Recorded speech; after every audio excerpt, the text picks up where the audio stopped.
القسم الاول فی الاسم، پہلی قسم اسم کے بیان میں ہے وقد مر تعریفہ، اور اس کی تعریف گزر چکی ہے. وهو ينقسم الى المعرب والمبنی، اس کی دو قسمیں ہیں، ایک معرب اور دوسری مبنی. فلنذکر احکامہ فی بابین وخاتمۃ، اب ہم اس کے احکام کو دو باب کے درمیان اور ایک خاتمہ میں بیان کریں گے. الباب الاول فی الاسم المعرب، پہلا باب اسم معرب کے بیان میں ہے. وفیہ مقدمۃ وثلاثۃ مقاصد وخاتمۃ، پہلے باب میں اسم معرب کا بیان ہے، پھر اس میں انہوں نے ایک مقدمہ، تین مقاصد اور ایک خاتمہ بیان کیا ہے. اسم معرب کی تمام قسمیں، اسم معرب کا اعراب اور دیگر چیزوں کو انہوں نے بیان کیا ہے.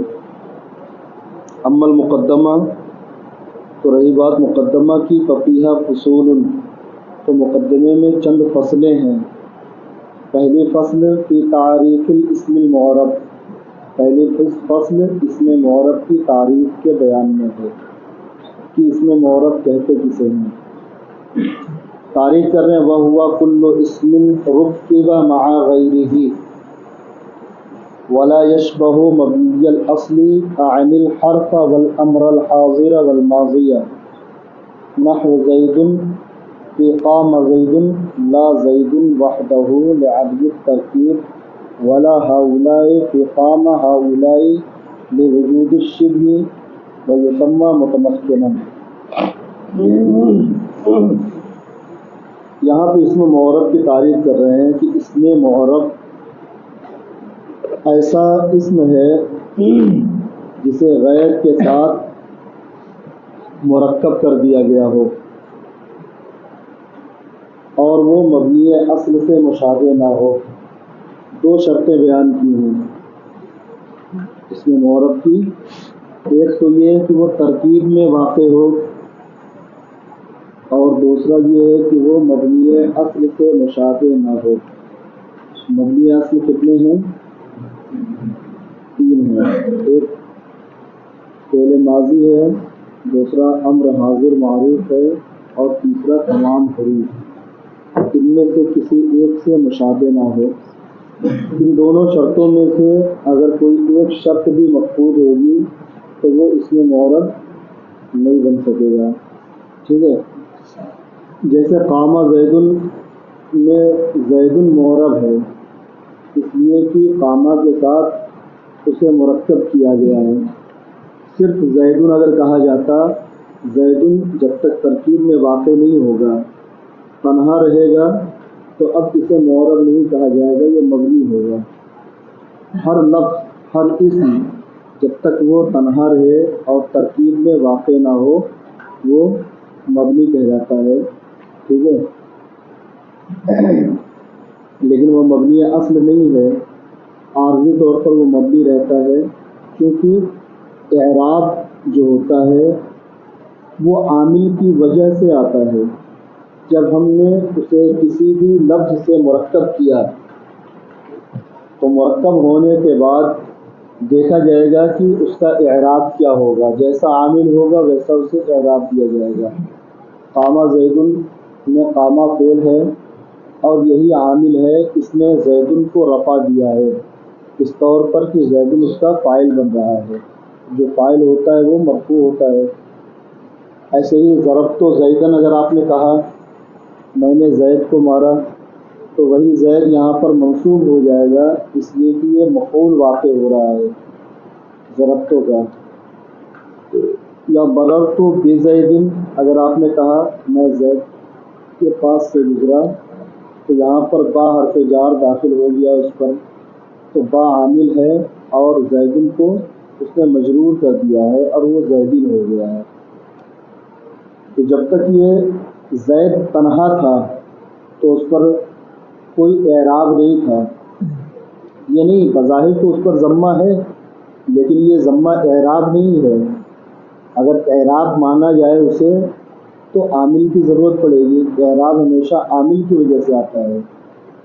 زید جب منفرد تھا، تنہا تھا، تو اب اس کو جو ہے معرب نہیں کہا جائے گا، اس لیے کہ اگر معرب کہو گے تو اس کے آخر میں اعراب ماننا پڑے گا، اور اعراب جب مان لو گے تو ظاہر سی بات ہے اعراب کے لیے عامل کا ہونا ضروری ہے، اور یہاں پر کوئی عامل نہیں ہے. جب ترکیب میں زید واقع ہوا ہے تو اس کے ساتھ عامل آ گیا اور اس نے اسے اعراب دے دیا ہے.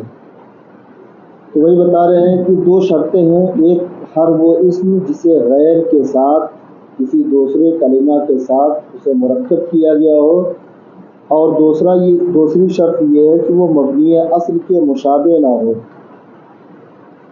مبنی اصل کتنے ہیں یہاں پہ بیان کر دیا ہے. اب مثال میں دے رہے ہیں کہ قامہ زید میں قامہ عامل ہے اور زید اس کا معمول ہے یعنی معرب ہے. لا زید وحدہ، صرف زید معرب نہیں ہے، لعدم ترکیب نہ پائے جانے کی وجہ سے. ایسے ہی ولا ہاؤلائی، اور نہ ہی ہاؤلائی معرب ہے. فی قامہ ہاؤلائی، ایک جملہ ہے قامہ ہاؤلائی، یہ سب کھڑے ہوئے. ٹھیک ہے. اب یہاں پر پہلی شرط پائی گئی، قامہ فعل ہے اور ہاؤلائی اس کا فاعل ہو جائے گا. ہاؤلائی ترکیب میں تو واقع ہو گیا ہے، پہلی شرط پالی گئی ہے لیکن دوسری شرط نہیں پائی گئی، یعنی یہ مبنی اصل سے مشابہ ہے. جس طریقے سے حروف اپنا معنی بتانے میں محتاج ہوتے ہیں کہ جب تک وہ کسی دوسرے کلمے سے ملے نہ اپنا معنی ظاہر نہیں کر سکتے، ایسے ہی اسماء اشارہ بھی اپنے مشار الیہ کے محتاج ہوتے ہیں جب تک کہ مشار الیہ مذکور یا معقود نہ ہو، یا تو لفظی مذکور ہو یا ذہن میں موجود ہو، ماقبل میں مذکور ہو، تب تک اس کا معنی ظاہر نہیں ہوگا. اب چونکہ قامہ ہاؤلائی میں پہلی شرط پالی گئی، ترکیب پالی گئی، لیکن دوسری شرط نہیں پائی گئی، یعنی مبنی اصل سے مشابہ نہ ہونا، یہ دوسری شرط ہے. اور یہ مبنی اصل سے مشابہ ہے، اس مشابہت کی وجہ سے اب اسے معرب نہیں قرار دیا جائے گا. لوجود شبہ پائے جانے کی وجہ سے، یعنی مشابہت پائی جانے کی وجہ سے. اور یہ مشابہت کس سے ہے؟ حروف سے ہے احتیاج میں. وَيُسَمَّى مُتَمَكِّنًا، اور اس کا نام متمکن رکھا جاتا ہے. تمکنا یتمکن، تمکنن کے معنی ہوتا ہے راستہ دینا یا جگہ دینا. اس میں متمکن اسے اسی لیے کہا جاتا ہے کہ یہ تینوں اعراب کو جگہ دیتا ہے. کبھی اس پر رفع آتا ہے، کبھی نصب آتا ہے اور کبھی جر آتا ہے. دوسری فصل اس کے حکم کے بیان میں ہے. حکم اس میں معرب کا یہ ہے کہ ان یختلف آخرہ باختلاف العوامل، کہ اس کا آخر عوامل کے اختلاف سے بدل جائے. اگر عامل مختلف ہو، عامل بدلے تو اعراب بدل جائے، جیسا عامل ہوگا ویسا اس کے اوپر اعراب ہوگا. اگر عامل رفع ہے تو رفع آئے گا، عامل نصب ہے تو نصب آئے گا، اور عامل جر ہے اگر تو جر آئے گا. اس میں معرب جو ہوتا ہے اس پر تینوں اعراب آ سکتا ہے، رفع نصب جر، جیسا عامل ہوگا ویسا اعراب آئے گا. کبھی یہ اعراب لفظی ہوتا ہے، جیسے جاءنی زیدن. زیدن میں آپ دیکھیے رفع ہے. کیوں رفع ہے؟ اس لیے کہ جاء فعل کا فاعل بن رہا ہے. جاءنی میں جو یا ہے یہ مفعول ہے، اور اس کا فاعل زیدن ہے. جو فاعل ہوتا ہے وہ مرفوع ہوتا ہے. جاءنی زیدن، رأیت زیدن، رأیت فعل با فاعل ہے اور اس فعل کا مفعول زیدن بن رہا ہے، لہذا عامل بدل گیا. پہلے میں جاء عامل رفع تھا اور دوسرے میں رأیت عامل نصب ہے، عامل بدل گیا تو اس کا اعراب بھی بدل گیا۔ مررت بزید، میں زید کے پاس سے گزرا، با حرف جار داخل ہو گیا تو با یہ عامل جار ہے، یہ جر دینے والا عامل ہے۔ تو آپ دیکھیے کہ تینوں جگہوں پر الگ الگ عامل آنے کی وجہ سے الگ الگ اعراب دیا گیا ہے۔ یہ لفظی اعراب ہے، اعراب لفظی جو ظاہر ہوتا ہے کسی لفظ کے آخر میں، اور ایک ہوتا ہے اعراب تقدیری۔ تقدیر قدرہ یقدر، و تقدیر کا معنی ہوتا ہے پوشیدہ کر دینا، چھپا دینا۔ اعراب تقدیری وہ اعراب ہوتا ہے کہ جو کسی سبب سے ظاہر نہیں ہو پاتا، اعراب ہوتا ہے اس پر، ٹھیک ہے۔ اس کی مثال دے رہے ہیں، جاءنی موسیٰ، رأیت موسیٰ، مررت بموسیٰ۔ ان تینوں میں آپ دیکھیے کہ لفظ موسیٰ پہلے والے میں مرفوع ہے، جاءنی موسیٰ میں موسیٰ مرفوع ہے، دوسرے میں منصوب ہے رأیت موسیٰ، اور تیسرے میں مجرور ہے۔ لیکن رفع، نصب اور جر یہ اعراب جو ہے یہ ظاہر نہیں ہو سکا، کس وجہ سے؟ الف مقصورہ ہونے کی وجہ سے، ٹھیک ہے، اس کا اعراب ظاہر نہیں ہو سکا۔ والاعراب ما به یختلف آخر المعرب، اب اعراب کسے کہتے ہیں؟ اعراب ما به یختلف آخر المعرب، معرب کے آخری والا، معرب کا آخری حرف جس حرکت کی بنیاد پر یا جس کے ذریعے متغیر ہوتا ہو وہی اعراب ہے، ٹھیک ہے نا۔ ما بہی جس کے ذریعے، یختلف آخر المعرب معرب کا آخر مختلف ہوتا ہے، جیسے کہ ضمہ، فتحہ اور کسرہ۔ معرب کا آخر زید، قام زید، جاء زید، رأیت زیدا، مررت بزید، ان تینوں میں اس میں معرب زید ہے، اس کا آخر جو متغیر ہوتا رہا ہے، تغیر کس چیز میں ہوتا رہا؟ رفع، نصب، جر میں تغیر ہوا ہے، ضمہ، فتح، کسرہ میں۔ تو جو چیز متغیر ہوتی رہے، جو چیز بدلتی رہے، اسی کو اعراب کہتے ہیں۔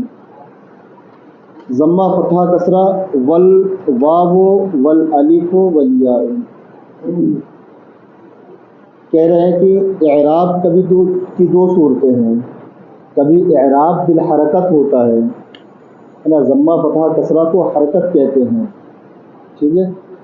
تو اعراب بھی دو طرح کے ہوتے ہیں، کبھی اعراب ضمہ، فتح، کسرہ کے ساتھ آتا ہے، اور کبھی اعراب واو، الف اور یا کے ساتھ آتا ہے، ٹھیک ہے نا۔ جیسے جاء اخوک، جاء اخن من بھائی ہوتا ہے، اخوک واو کے ساتھ آیا حالت رفع میں، رأیت اخاک حالت نصب میں الف ہو گیا، مررت باخیک اور حالت جر میں یا ہو گئی۔ تو واو، الف اور یا، ان تینوں کو اعراب بالحروف کہتے ہیں، ٹھیک ہے۔ تو ضمہ اور واو یہ اعراب رفع ہے، اور فتحہ اور الف اعراب نصب ہے، اور کسرہ اور یا اعراب جر ہے۔ اب جر یا حرف جر کی وجہ سے آئے، چاہے مضاف الیہ ہونے کی وجہ سے ہو۔ وَإِعْرَابُ الْإِسْمِ عَلَى ثَلَاثَةِ أَنْوَاعٍ، اور اسم کا اعراب تین طریقوں پر ہوتا ہے، تین قسموں پر ہوتا ہے۔ اسم کا اعراب یعنی اس سے پہلے جو انہوں نے بتایا تھا، الاعراب ما به یختلف آخر المعرب، اعراب وہ ہے جس کی وجہ سے معرب کا آخر متغیر ہو، ٹھیک ہے نا۔ تو ضمہ، فتحہ، کسرہ یہ علامت اعراب ہے، ٹھیک ہے۔ اصلاً اعراب تو وہ ہے جو رفع، نصب، جر کا ہونا ہے۔ اگر عامل رفع آیا، فاعل مرفوع ہوتا ہے، پڑھا ہے آپ نے، تو رفع کا مطلب ہے کہ اس پر ایک علامت دی جائے گی جو رفع کی علامت ہوگی۔ رفع، نصب، جر کی علامتیں آپ پہلے بھی پڑھ چکے ہیں۔ تو اعراب اسم کا اعراب تین طرح کا ہوتا ہے، ایک یا تو رفع ہوگا، یا تو نصب ہوگا، یا تو جر ہوگا، ٹھیک ہے۔ اور یہ جو زبر زیر پیش اور واو الف یا جو آپ نے پڑھا ہے، یہ اس اعراب کی علامتیں ہیں، یعنی جب کسی اسم پر رفع آئے گا، ضمہ آئے گا، تو یہ علامت ہوگی اس بات کی کہ یہ اسم مرفوع ہے۔ اگر کسی پر فتحہ آئے گا تو علامت اس بات کی ہے کہ یہ منصوب ہے، اور اگر کسرہ آئے گا تو اس بات کی علامت ہے کہ یہ مجرور ہے۔ رفع نصب جر یہ تین طرح کے اعراب ہوتے ہیں۔ والعامل ما به رفع و نصب و جر، اور عامل اسے کہتے ہیں جس کے ذریعے رفع نصب اور جر آتا ہے۔ تو محل الاعراب من الاسم، اور محل اعراب اسم کا هو الحرف الاخیر، وہ حرف اخیر ہے جس کے اوپر یہ رفع اور نصب جر کی علامتیں ظاہر ہوتی ہیں۔ تمام کی مثال یہاں بیان کر رہے ہیں، جیسے قام زید میں جملہ ہے قام زید، کہہ رہے ہیں قام عامل، قام عامل ہے، زید معرب، زید اس میں معرب ہے، والضمۃ اعراب، اور ضمہ جو ہے وہ اعراب ہے، والدال محل الاعراب، اور دال محل اعراب ہے۔ محل اعراب کہتے ہیں کہ وہ جگہ کسی بھی اسم کا وہ حرف، وہ آخری حرف جس کے اوپر علامت اعراب ظاہر ہو، اعراب ظاہر ہو، ضمہ فتحہ کسرہ آئے۔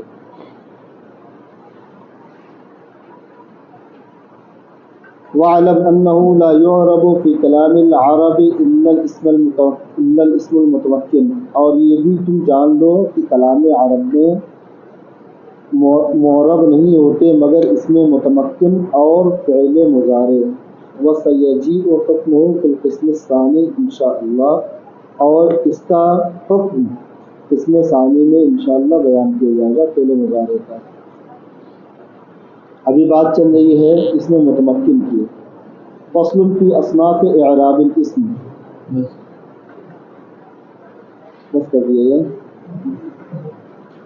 کوئی خاص بات تو ہوئی نہیں ہے یاد کرنے کی ہے؟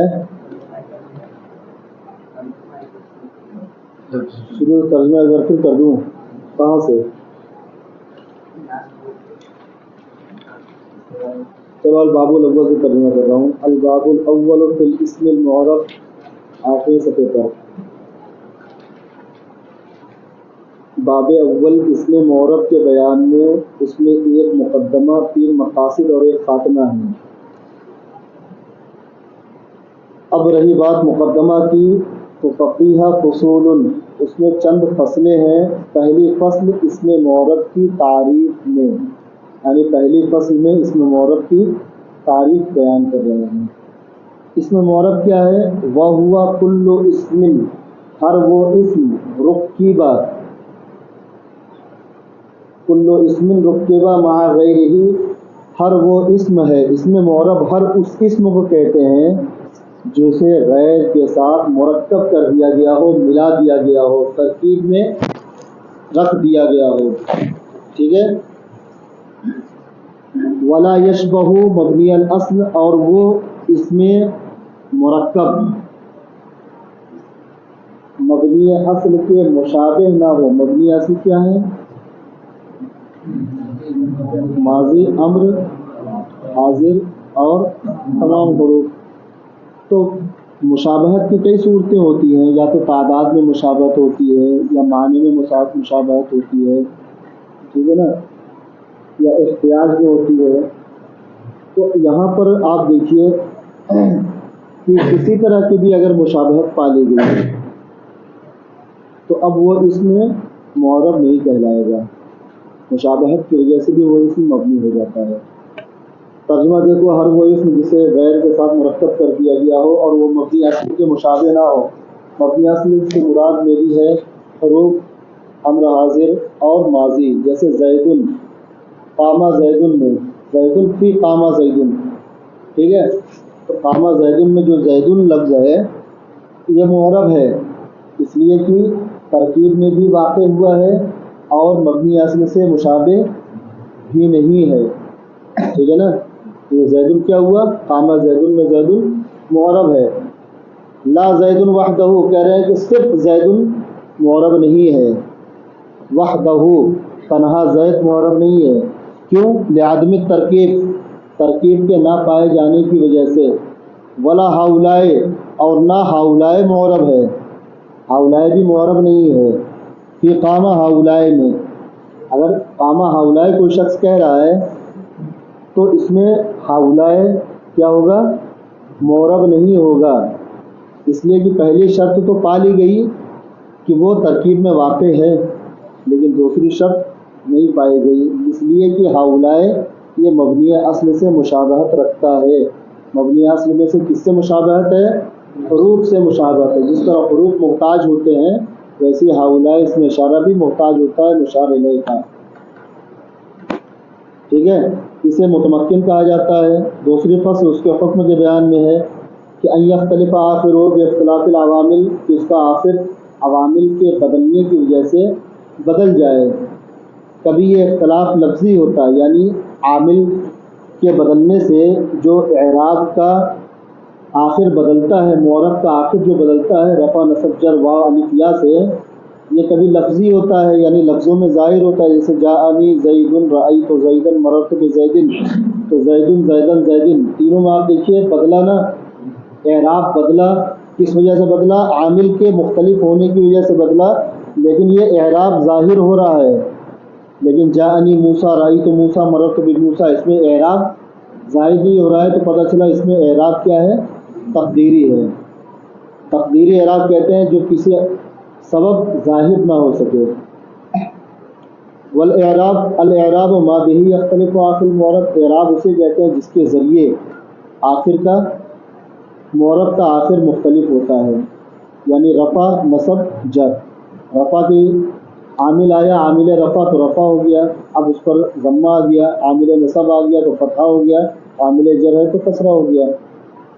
اب کہہ رہے ہیں کہ جیسے کہ ضمہ، فتحہ، کسرہ اور واو الف یا. اسم کا اعراب تین قسموں پر ہوتا ہے: رفع نصب جر، اور عامل وہ ہے جس کے ذریعے رفع نصب جر آئے. محل اعراب اسم میں سے حرف اخیر ہوتا ہے. ان تمام کی مثال، ایک مثال دے رہے جس میں تمام باتوں کو واضح کریں. جیسے قامہ زیدن میں آپ دیکھیے، قامہ زیدن میں زیدن معرب ہے، ٹھیک ہے نا. قامہ عامل ہے اور زیدن معرب ہے. اب زیدن معرب ہے تو اس پر اعراب کون سا ہوا؟ رفع کا اعراب ہوا. کس وجہ سے رفع کا اعراب ہے؟ قامہ عامل کی وجہ سے. قامہ نے زیدن کو اپنا فاعل بنا دیا ہے، اور جو فاعل ہوتا ہے وہ مرفوع ہوتا ہے، ٹھیک ہے. معرب ہے. ضمہ اس کا اعراب ہے، دال محل اعراب ہے.